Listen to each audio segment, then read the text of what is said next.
Thank you, everyone, for joining us this afternoon. I'm Brent Homan, co-founder and chairman of Founders Forum, amongst other things. For those of you who may not know us, Founders Forum is a global community of the top tech founders, corporate CEOs, and senior investors. We're delighted to be hosting the series of FF Live online. And this year, we'll be hosting our first ever Climate Tech Forum. So we're really grateful to today's speakers for joining us to kick off the conversation on FF and climate tech. Particularly grateful for Anna Asali, who's pulled together the star-studded panel. I'm delighted to hand over to Lord Turner, who, among many other things in a amazingly illustrious career, is chair of the Energy Transitions Commission, and a great friend and supporter of Founders Forum. So we are very happy to have him chairing the discussion today. Can you hear me? Yes. Good, okay. Thanks, Brent. It's a great pleasure to join this Founders Forum discussion. So our title is Energy Technology and the Fight Against Climate Change. And we'll be looking both at the technologies which can drive major improvements in energy efficiency and those which can deliver energy in a zero carbon form. We've got an excellent panel to discuss this issue today, and I will introduce them in turn. And after some initial framing comments from me, they will each talk for 6 minutes in response to an initial question. And then we'll then see where the discussion goes, including bringing in some questions, which, as Brent says, you can submit via the chat facility. Let me start with some comments on the big picture. The Energy Transitions Commission, which I co-chair with an Indian leader called Ajay Mathur, is a global coalition of companies, environmental NGOs, and climate change experts. And we're committed to working out how the whole world economy can achieve net zero emissions by 2050, and to then arguing for the policies and investments to get there. And the good news is that we believe it's absolutely technologically possible and economically affordable to get the whole world to net zero by 2050. And that broadly speaking, we know the main categories of technology which will get us there. The single most important priority is to electrify as much of the economy as possible, taking the use of electricity, which currently accounts for a little over 20% of all our final energy demand, to something like 65 or 70%. And then to make sure that all of that electricity is zero carbon. Now, electrification in itself automatically delivers big improvements in energy efficiency.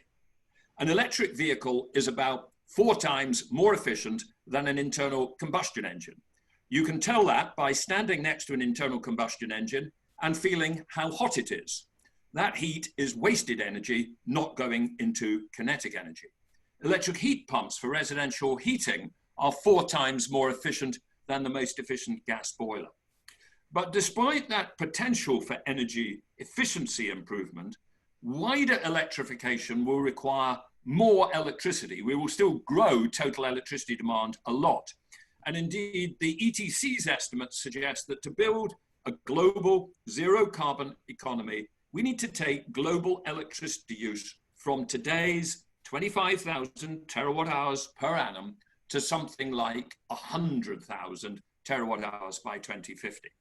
About 85 to 90% of that electricity will be used directly as electricity as we electrify the whole of surface transport, most building heating, many industrial processes, and for instance, short distance aviation and shipping.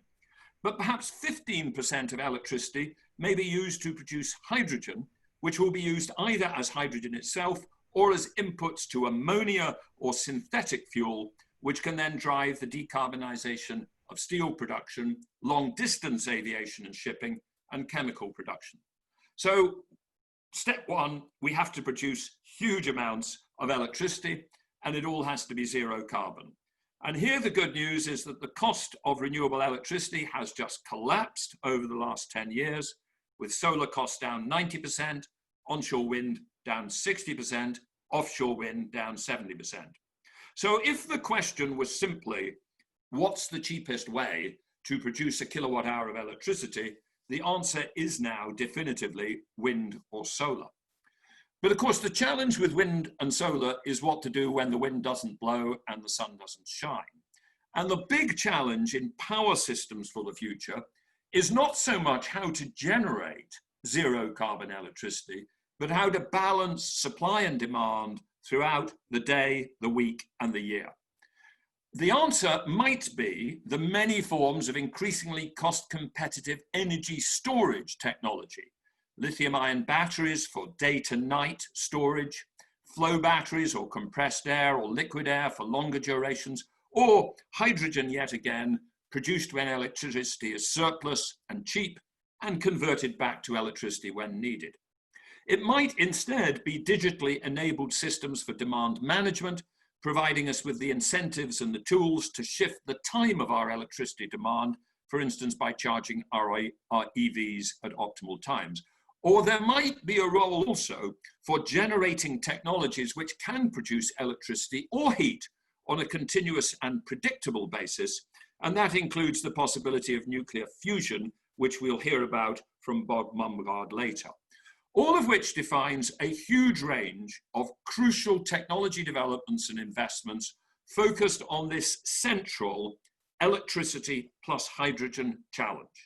Further cost and performance progress in solar PV and batteries, cost reduction in electrolyzers and fuel cells, the technologies of solar and wind and maybe nuclear and other generation technologies, or electrification technologies, ways of electrifying applications such as short distance aviation.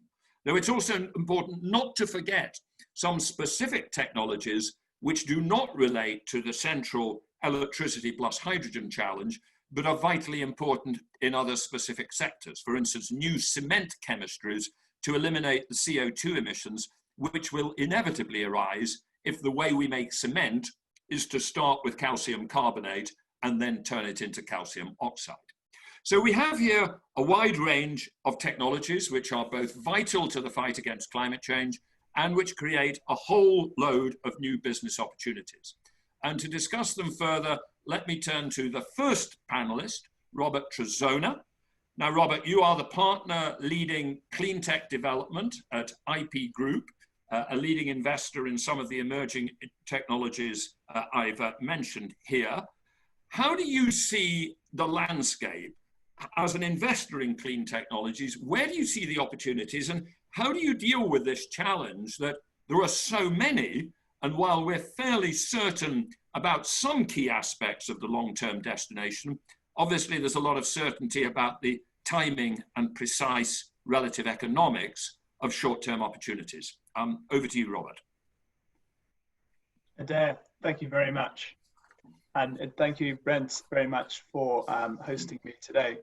I would say that the landscape for investing in startups, so we back early stage companies developing these type of technologies, has changed fundamentally in the last couple of years. And that's largely been driven by net zero. So as a friend of mine recently said, in the days when we were talking about reducing emissions, say by 80%, the previous goal here in the UK, everyone sort of assumed that they were in the residual 20%. Now there's clarity on net zero as the requirement. We're finding stakeholders realizing that fundamental change is required. And that includes large corporates. So everyone is thinking, I need a plan to get there. I need a different business model. Oil and gas companies are changing their assumptions, and other big corporates have made this part of their core strategy. So that's fundamentally changed how the investment landscapes looked. And for us as a venture investor, we see part of our role as finding early stage technologies that could contribute to this journey, and then building businesses and ultimately exiting them to, in most cases, those corporates in new technology. So it's improved dramatically in the last few years.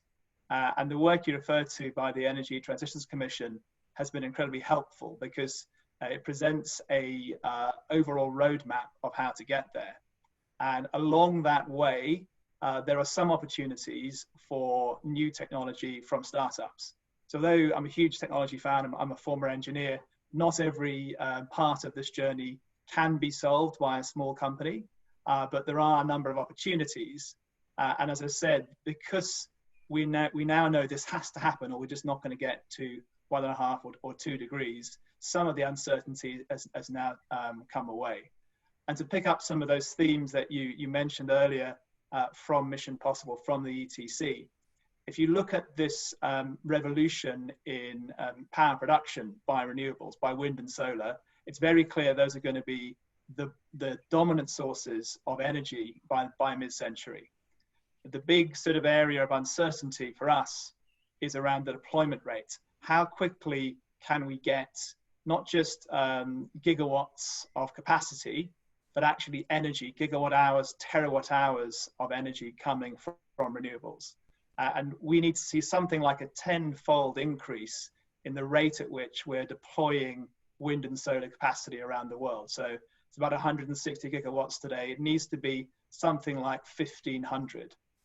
So an area of interest to us is technologies that enable developers to deploy wind or solar more quickly, and for that wind and solar technology to generate more energy for the same capacity.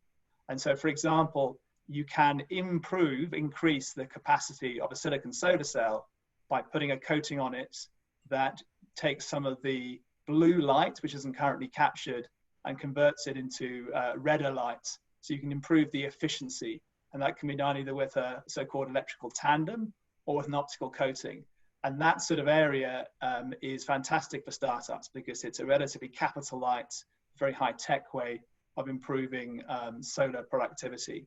On the wind side, wind has actually mostly achieved its cost down by making larger and larger machines. So we have now 15 megawatt turbines, which are amazing pieces of engineering. But there are opportunities for innovation around how those wind turbines are sited.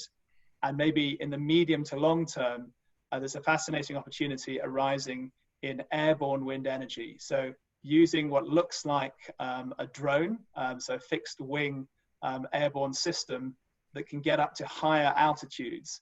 And when you look at some of these prototype systems, they can produce a lot more energy for the same capacity than a conventional turbine, using a lot less materials. So even though silicon solar and wind are quite established, there are opportunities for startups to make their technology more productive and easier to install. I should mention that the driving force behind this is that 100,000 terawatt hours. At the moment, we think there's a gap. So we're going to need this innovation. You mentioned, Bob, talking later, that there could also be a role for nuclear in that. So to get to this extraordinary high level of green electrons providing the energy, we're going to need additional innovation. And that's a big part of what we look at in our investments. Robert, thank you very much indeed for that. Let me now turn to Tom Karnak, who is the founding partner, along with the very wonderful Christiana Figueres, of an organization called Global Optimism. And for those of you who don't know it, I'll just read something from their website. They say that their work is defined by a spirit of stubborn optimism, a mindset based on grit and determination in the face of difficult systemic changes and challenges. Now, one of the key focuses that Global Optimism have had is to say, let's not just focus on the need to get to net zero by 2050, but to be on a path to that, we are going to have to halve emissions by 2030, and that we're going to have to really get on a downward path pretty soon. So, Tom, talk to us about what do we need to do in the next 10 years, rather than over the next 30, to get on that downward path, and where does new technology deployment fit into that picture? Tom.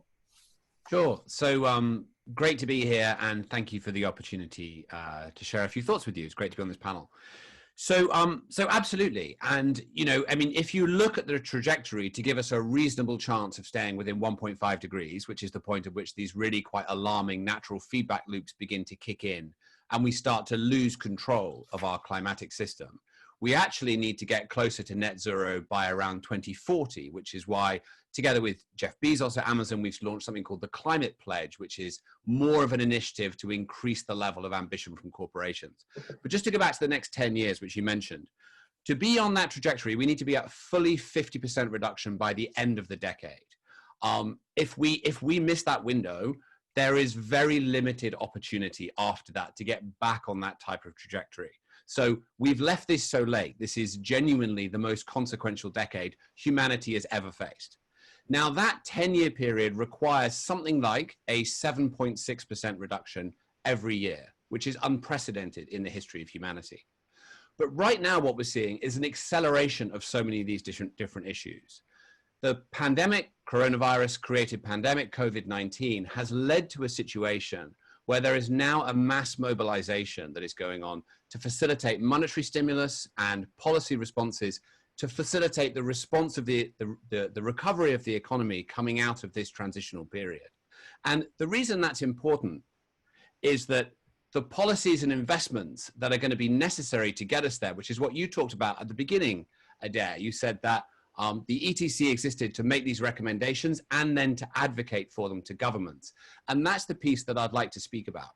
So in my role at the UN, when I was running political strategy through to the 2015 Paris Agreement, which is where this idea of stubborn optimism emerged from with Christiana Figueres, what we found was we spent a very significant amount of our time going around the world educating or facilitating the education of ministers around the possibilities that existed from technology. Obviously, the political momentum that led to the Paris Agreement was based on many different things, but fundamentally it was based on a drop in the cost of technology that made development pathways more possible for many of these different countries, which enabled them to be more ambitious in their trajectories. And it was surprising to us, and it may be surprising to some of you, that even very senior ministers, people who sit inside treasuries and finance departments, they may know a certain amount about the dropping costs of solar and wind, but it doesn't necessarily feed through into domestic policies, into fiscal evolution, into the way that they put together the structure of their economic systems. Now, as we come out of the coronavirus, we are going to see monetary stimulus and policy evolution that will determine the state of our economies for the next 10 years. The way in which that gets constructed is going to be far more important than what happens in the UN negotiation process, for example. I would argue that actually the main intersection of technology and the way that it's developed is a really important effort that we need to make now to educate those policymakers at a much higher level than they are at the moment, that the way that they can construct those recovery packages to build back better as it's become known is to focus much more on these emerging technologies. That is what will provide the political space that enables them to go further and faster. And right now, there's still a gap between the thinking in many of those treasuries around the world and where we need to get it to facilitate the type of recovery we're talking about. The final point I'd make is that one of the things that COVID-19 has demonstrated to us is the limits of individual action. We have seen this year, we will never see disruption to human daily life as a result of climate change like we've seen this year as a result of COVID. And we've only seen about an 8% reduction in emissions. What that demonstrates to us is that the vast majority of the rest is going to have to come from these technological improvements that Adair is talking about. So educating those policymakers, ensuring that that Build Back Better package of recoveries is based on constructing the economy that can take us to where it needs to, is the most urgent task right now. Great, Tom, thank you very much indeed for that, and various issues we might come back to, including this issue of how to make sure that the recovery from the COVID-19 crisis truly is a Build Back Better green recovery. Now, I'm going to turn now to Bob Mungard, CEO and founder of Commonwealth Fusion Systems. Bob, you are leading a company focused on fusion's potential role within the system. And of course, if one was being unfair, the challenge to people who are proposing fusion is that for many decades, people have said that fusion will have a great future in several decades' time. So what is it that's now changed that we should treat nuclear fusion as a real possibility to contribute to this solution within the next 10 to 15 years? Bob? Yeah. It's a great question, and I think this panel actually illustrates that change pretty well. We just heard from Tom about stubborn optimism. So fusion's been out there for quite a long time, and we've been working on it across federal labs and universities. and making steady progress, but always felt like it was too far away. But we also knew that it would be a really, really big deal if we were able to take a star and put it on Earth and run it. And so that stubborn optimism has kept that program running quite well, actually, over the last decades, even if the public doesn't necessarily internalize the progress that is being made. We have systematically invested across governments and in leading international collaborations to get better and better, because we know that there's a problem out there that needs to be solved, whether that problem is fusion or the bigger problem of climate change. And so if you break down like why now in something like fusion, I think this is applicable to a bunch of these different technologies, whether it's long-term storage or next generation offshore wind. And my view as an entrepreneur, it comes down to really three key themes that we're seeing. So the first is the world is getting serious about going to very, very deep decarbonization. There is a sense of urgency that is not only required for sustaining our civilization, but is doable, and that there are options on the table to do that. And then organizing around that sense of urgency, you have new capital structures. You have oil companies investing in things they've never invested before. You have venture funds putting together funds that have much different lifetimes, much different metrics. You have large infrastructure money going from governments into projects that are maybe first of a kind. And that is driven fundamentally by the sense of urgency around climate change, as we talked about earlier, around particularly getting to net zero, and also in some of the IPCC reports, pulling carbon out of the air. And although we have known that we need to do that for a really long time, and you could make the argument that we've been talking about climate change for decades and decades and decades from Jim Hansen before, why hasn't it happened yet? It's like, well, eventually, you get to a critical point and things come together and then something happens. And I think we're seeing that in the technology pull from net zero. Then on top of this, you have some very big themes across science and technology. Our tool set is getting very good. So in fusion, we have supercomputers. Supercomputing really unlocked all sorts of different ways where we didn't have to build capital intensive things. We could do it in silica. Yep. And you've seen that feedback. You've got 3D design tools and additive manufacturing and prototyping that allows small organizations to short circuit the entire development cycle that used to take a national lab. And so you've pulled in timelines and added capabilities to small innovative teams. And you've got a much easier ecosystem of information sharing. So like pulling up a scientific paper, open publication, open access, collaboration is just so much easier. We're seeing it on Zoom.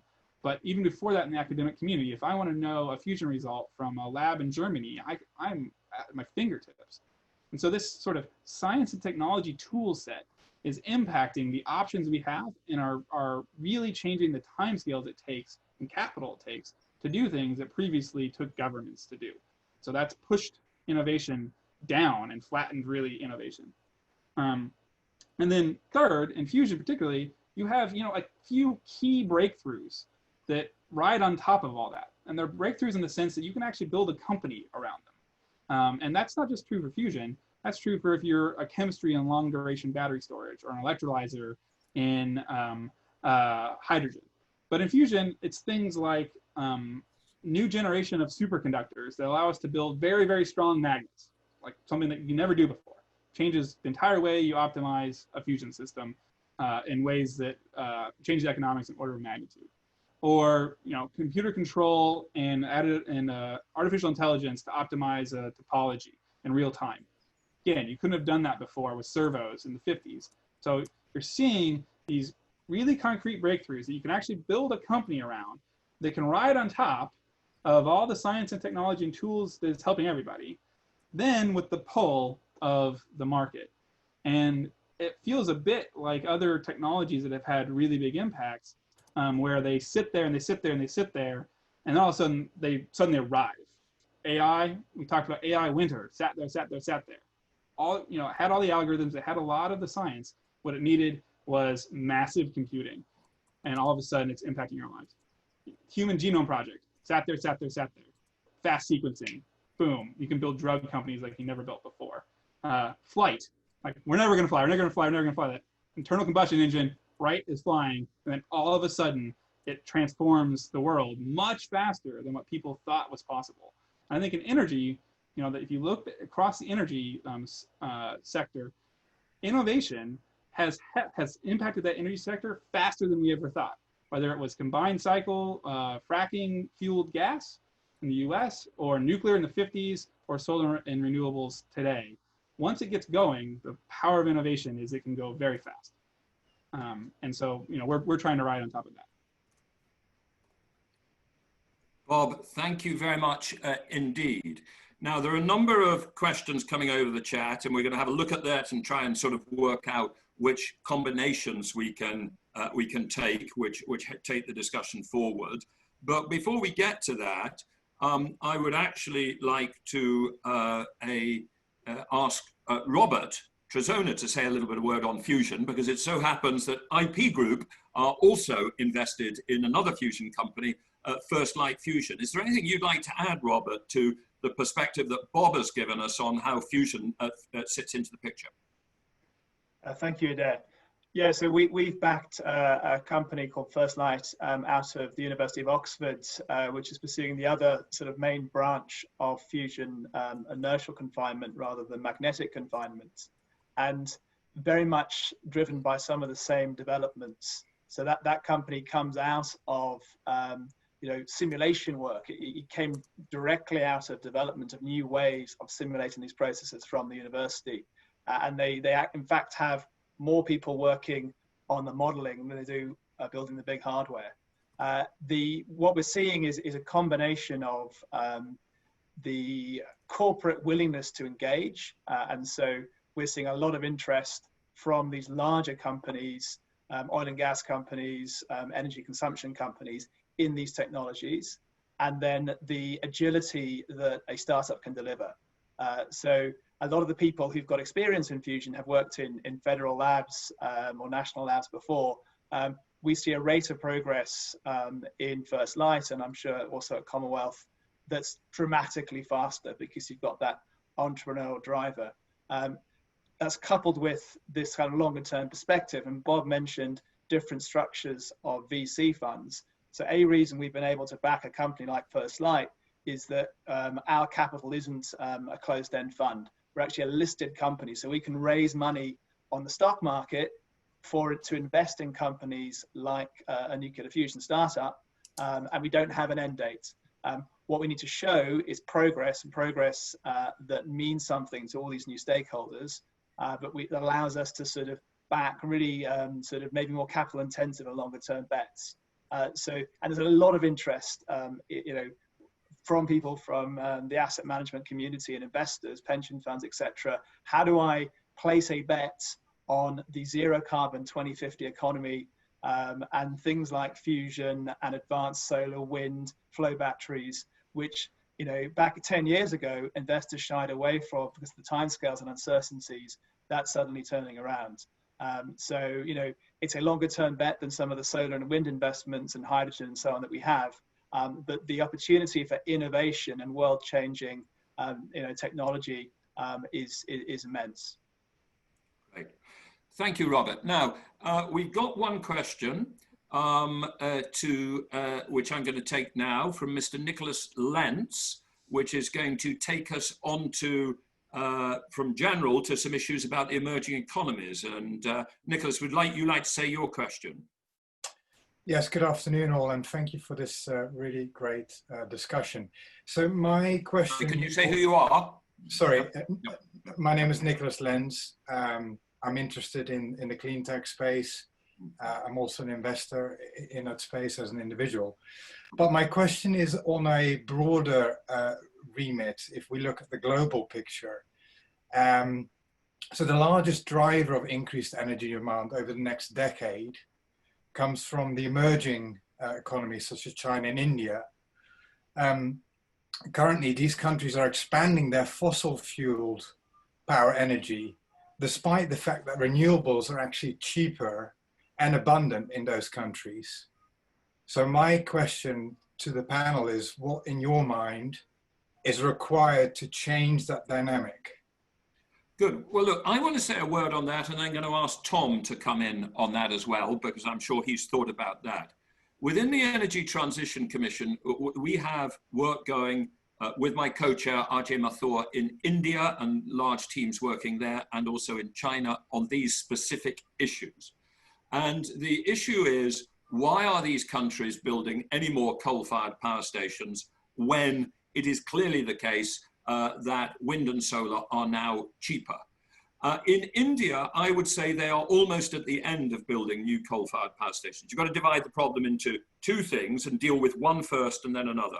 How do you persuade them not to build any new coal? And then in about 10 years' time, what is the economic route to close the coal that they've got?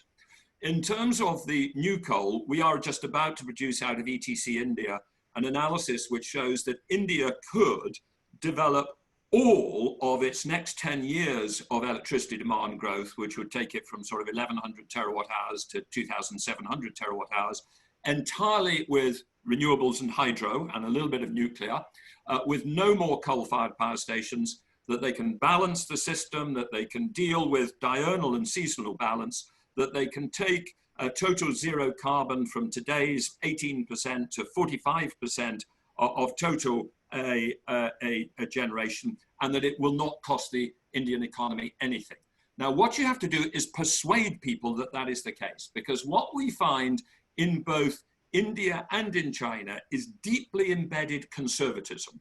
I think one of the things that dominates the world is intellectual inertia of people who've been in dominant systems. If your job as an electrical engineer has been to run a grid system where what you do is dispatch large thermal power plants, it's very difficult for you to envision what is required to run a system which doesn't do that. So we are working on the real nitty-gritties of, how is that possible? How do you have to change the way that you run your grid?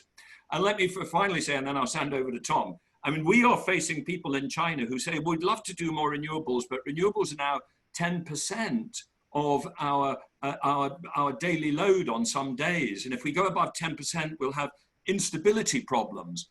And you say, look, if I just take out my app on my iPad and look at today in the UK, wind and solar, not today, but yesterday, were producing over 50%, and the system wasn't collapsing. So there's a lot of work to overcome vested interests. There's a lot of work to overcome embedded assumptions. There's a lot of work to persuade people that there is a cost-effective route forward there. But I'm actually quite optimistic in both countries that we will get them onto a path where all of the expansion of the system is coming from renewables. That will then lead for a later date, what do you do with the existing coal? But Tom, over to you. You must have thought about this issue as well. Yes, indeed. And that's very interesting to hear your analysis there, Adair, in terms of the role that the ETC has played. And it's been incredibly useful to see what's really possible in those countries. I think also, and you pointed out this yourself, that there's the overall impact of that, and then there's the individualized system, because of course within that, individual legislators, individual jurisdictions and others may have different trajectories that are somewhat more rocky or more challenging compared to the overall picture. When you combine that with intellectual inertia, vested interests, you get a system that is very difficult to influence and move, and won't necessarily be moved purely by an intellectual case. Now, what we saw in previous years is that one way past that is through international pressure. There was a huge role that was played by the US and by the French and others in previous years in really doing the hard work of diplomacy, really reaching out, really engaging, really demonstrating the role that can be played on the world stage or elsewhere by, for example, Prime Minister Modi and others. And that really had a big impact. Now, of course, with the sort of breakdown of international leadership that has happened, with the US no longer playing that role and the EU being distracted this year, certainly with everything that's happened, there's been less presence on the international stage to play that very helpful role. Now, the way that that can best be replicated, and we saw this in China, is of course through domestic pressure. And, it's been something of a mystery, although less of a mystery now than it was before, that there has been less outcry about the public health emergency in India than there was in China, and that the government there proved more resistant to the increasing voices that would demonstrate the terrible human suffering that comes from living inside those awful polluted cities. That momentum has now really built. And I'm hopeful that what we will see coming out of the coronavirus pandemic is that trust in science, trust in health professionals has really increased. And what we're seeing now is a louder and louder call for a healthy recovery to come out of this pandemic and not just store up another health epidemic in the form of air pollution. So that could potentially provide extremely useful political fuel. And once you have that momentum, once you have people wanting to find solutions, Adair's got all the answers. Thank you very much, Tom. I'm going to take a question now from Tessa Clark. Tessa, could you ask your question? Could you make the question fairly quick if you can, so that we can get on to as many questions as possible? Fire away. I recently read that the oil and gas companies have assets on their balance sheets that, if they were to be used, would take us 5 times over the remaining carbon allowance that we have. How are they going to square that circle? If you were the CEO of one of these oil and gas companies, what would you do to drive the transition? Well, now that's an interesting question, and I'm going to go to Bob in a minute on that. The one thing I do want to say before we go to Bob is that a lot of those reserves, by the way, are not on the books of what are called the international oil companies, the Shells, the BPs, the Totals. The biggest ones are on national oil companies. They're on Saudi Aramco, the Venezuelan company, Pemex, etc. That's where the really, really big reserves are. But it's still a good question. The question, in essence is, you've got these companies whose entire business is about producing fossil fuels. What is their future? How do they make that consistent with zero carbon? So, Bob, you've actually got a couple of oil companies invested in you. How do you think they should approach that issue? Is it just by more of that?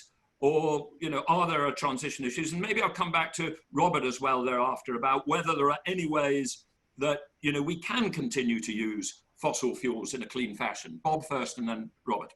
Yeah, so we have 2 European, Equinor and Eni, who are significant investors in the company.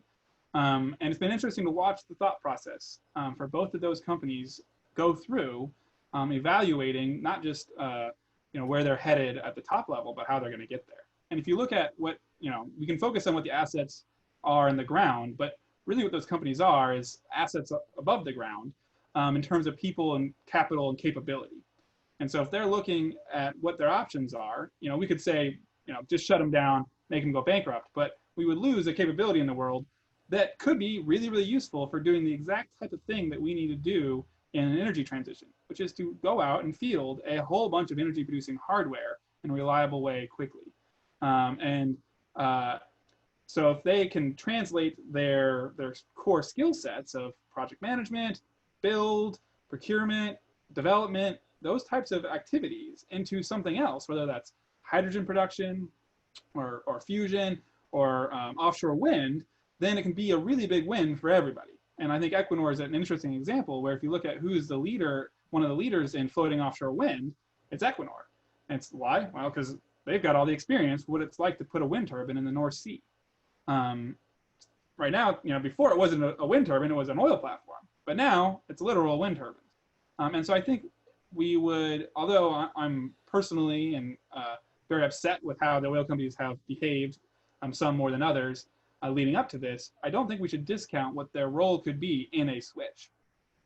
Any thoughts? Yeah, thank you, Adair.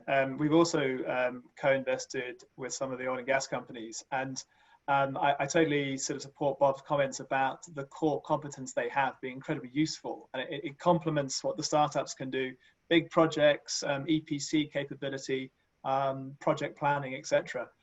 A couple of specific areas for the oil and gas companies.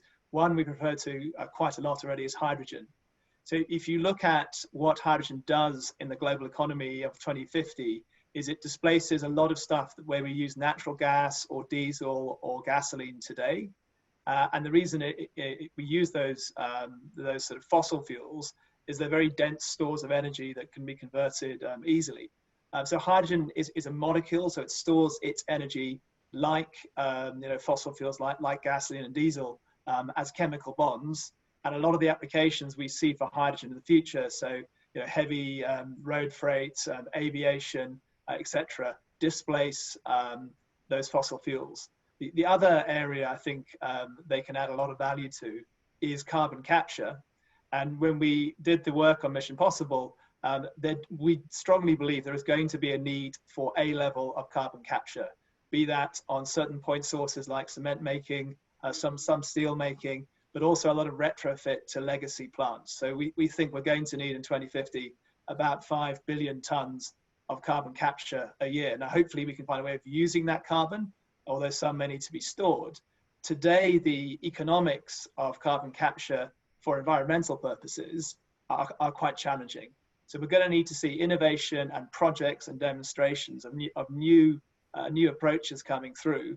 And actually, if you look at a carbon capture plant, it is very close to the competencies of the oil and gas companies, particularly on downstream refining.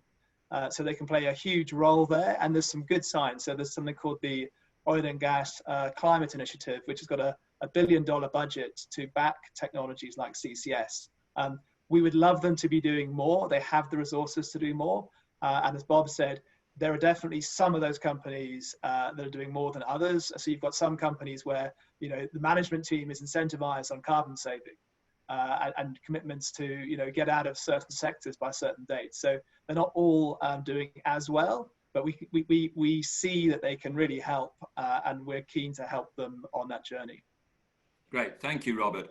I mean, I think the thing from our perspective on the Energy Transition Commission is there is a big difference between some of the oil companies, which I think are really taking this seriously now and making strong commitments, and others who are not. I won't name them, but I have a little list, and we are recording their good or bad behavior for future retribution. Now, I'm going to take, we may have time for 3 more questions. I'm going to take the next one from Alexander Strobe. Alexander, you have got 2 up there. I don't want to take the question about how many nuclear plants we have to build. I want to ask this question and say it very quickly, if you can, about should we be making personal choices about just things we do ourselves? Quickly from you.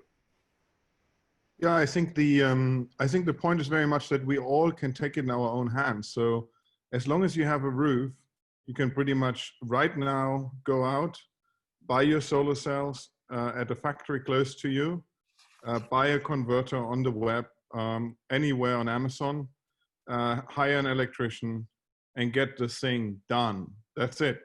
It's done in a short amount of time. I mean, clearly there's government restriction, regulations, and network power restriction, and solar energy is not always the most cleanest energy when it comes to network stabilization.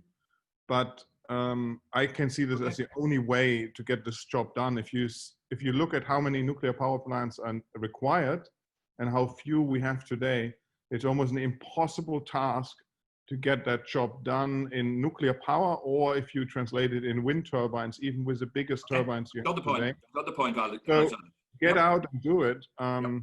Yep, good. Now, let me take this back and see whether people agree with this. How big is the role? And I'm going to go maybe first to Tom. How big is the role for personal initiative? And I want to widen it slightly from Alexander's question. Personal initiative, either in turning yourself into a little self-generator on your roof, or how much to dissolve this, particularly not just on the 2050, but on your, Tom, halving by 2030. Do we actually need people to make personal lifestyle choices as well? I mean, do they have to cut out eating red meat? Do they have to cut out taking flights around the world? Or do they have to do what Alexander has suggested, everybody got a solar panel on their roof? What can individuals do, and where's the real mileage at the level of the individual rather than the large company? Yeah, I mean, I think it's essential, right? And I don't think we're going to solve this. We're not going to solve this with individual action, but we're not going to solve it without it. So, it has to be both. We're at this situation now where we have such a limited amount of time. In the book that Christiana and I just wrote, what we talk about is the fact that we need to be at least 50% less in emissions where we are today within 10 years. Now, those of us who live in developed economies generally emit more than others who would live in emerging economies. So we should try and take more than our fair share of that, especially looking at historical emissions. So 60%, 70%, whatever else. Actually, if from a personal emissions perspective, and this feeds into Alexander's question, you look at it in that time frame, we tend to overestimate what we can do in a year and underestimate what we can do in 10 years. It is not beyond any of us who are on this call right now to decide that we're going to make a plan so that we can personally reduce our emissions by that amount in the course of the next 10 years. And it's long enough to actually begin to think about big capital investment plans, but also about the kind of life you want to live and other changes that you might want to make. So I think that's fundamental, both in terms of the actual emissions reductions that it can lead to, which are significant, but also because evidence has demonstrated that people who get on that kind of trajectory tend to get more engaged in this issue in all sorts of other ways, raise their voices from a political perspective, engage and demand change from corporations, and make other changes and talk to other people. So I think it's fundamental. Great. I'm going to take one more question, which is from Frederick Mowinkle. And when he's asked the question, I'm then going to go finally to Robert and then to Bob, and they can answer either the question which Frederick asks or the previous question if they want to. Frederick, quickly as possible, and just tell us who you are, please. Yes. Yeah. Frederick Mowinkle. I am an investor and an advisor for smaller environmental technology companies. I'm based in Lisbon at the moment. And I've found that there's a lot of talk about generating renewable energy, whereas I have found that energy efficiency is my favorite renewable energy because of the how easy it is to save energy versus building new capacity for renewable energy. But I have found it difficult to find proper investments to make within. Okay, we got the point. Let's take that. So, Robert, I'm going first to you. Either that question, are there interesting investments in the energy efficiency space as against the new energy space? Let's take that. And then we'll finally go to Bob, and then I think we'll be up against the 6 o'clock limit. Thanks, Adair, and thanks, Frederick. So it's a good question, and it would be better if we just consumed a lot less. I'm going to refer to a sort of like a 19th century challenge called the Jevons paradox about coal production, and you discover that when you make the cost of something significantly cheaper, as we are now doing with renewables, frustratingly the demand doesn't always go down. So there's a kind of macroeconomic theory challenge around energy efficiency. Having said that, there are notable success stories. So the big sort of poster child for success in this area is LEDs.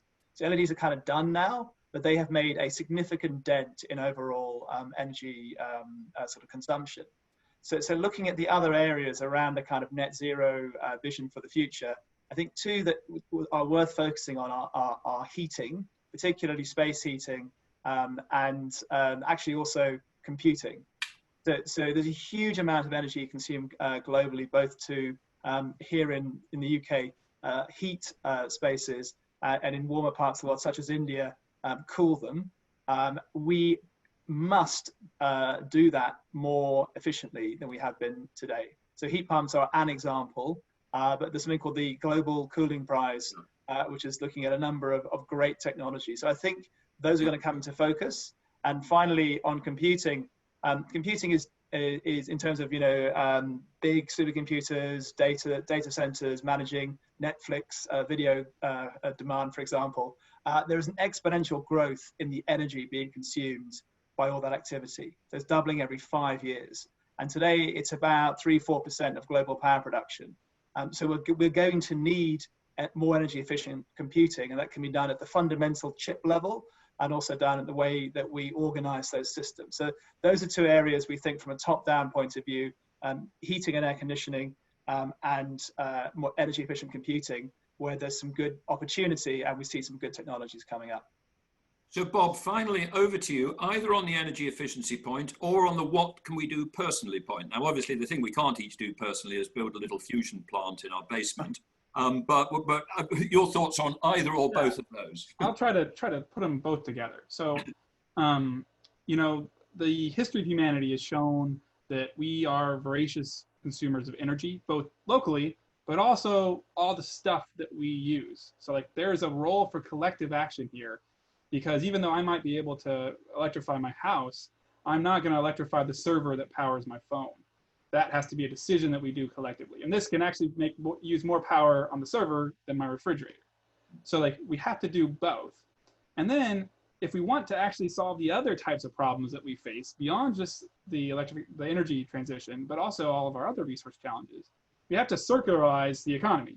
So the waste that we make, we have to figure out what to do with it and turn it more into useful products. And if you want to do that, your challenge is energy. If you had access to cheaper energy, then you would be pulling carbon out of the air and turning it into products. So access to cheaper energy, you would be recycling more. Those are barriers. And so we have a saying at the company that there are two fundamental markets, energy and human creativity. And if you can harness both of those, like then that is a huge accelerant for the world. And I don't think it's a what you do individually at your house or collectively. I don't think it's either or. I think it is use energy more effectively with more sustainability in mind, both at home and in all your choices. Bob, thank you very much. Given the flow of further questions on the chat and just the comments in the group, we could go on talking about this, but the discussion was set up for 1 hour, so we're going to stick to that. We're up against 1800. I'd like to thank Founders Forum for bringing us together into that discussion. Thank you all for attending, and I hope that it's given people ideas about how they can invest in and support further progress towards this vital objective of halving our emissions by 2030 and getting them to net zero by 2050. Thank you very much.